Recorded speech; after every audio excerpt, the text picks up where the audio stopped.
Hello and welcome back to 3D Modeling Joe's Arcade.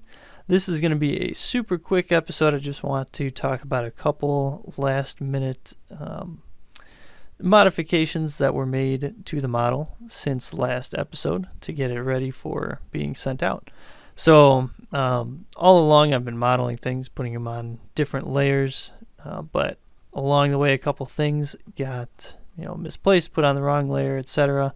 So kind of off screen here, since it was tedious, boring work, I went ahead and layered everything correctly. So we got the ceiling, the walls, the floor, and then it can be stripped down even more, removing some of the details like the doors and the electrical components. Then we've got an artwork layer, and finally furniture, which is what all the games are on. So all of these different layers are now individually toggleable and can help for being able to visualize the space better if you want to move something around and not have other details in the way. So that was a quick change that was made.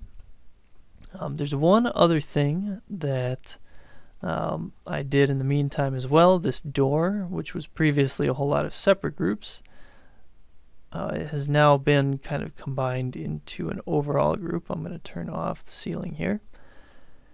And basically what that allows me to do is take this little plus that I also drew on this top hinge, and anybody who has the model, of course, and you can take that, select the door and the midpoint of this plus, and you can actually rotate that on the hinge. Say I want to open it 95 degrees.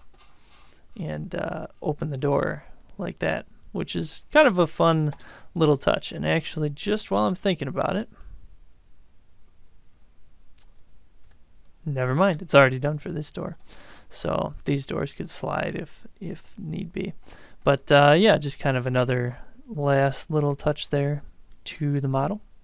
The last thing I think that I'm going to do to improve this thing is I'm going to just go up into model info, and I'm going to take statistics and do a purge unused, which might not do much, but it is thinking about it for a second here. So there we go, all done.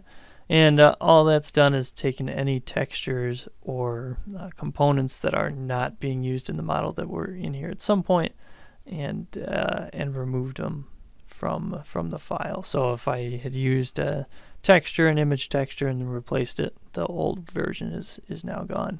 So yeah, that's pretty much it.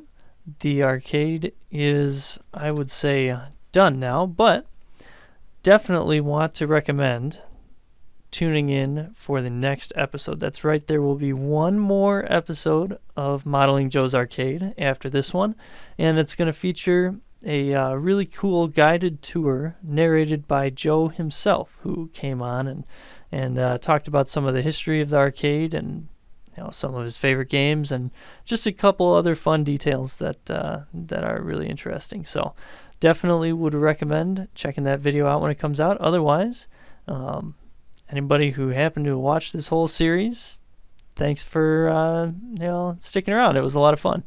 So anyway, that's it. Bye-bye.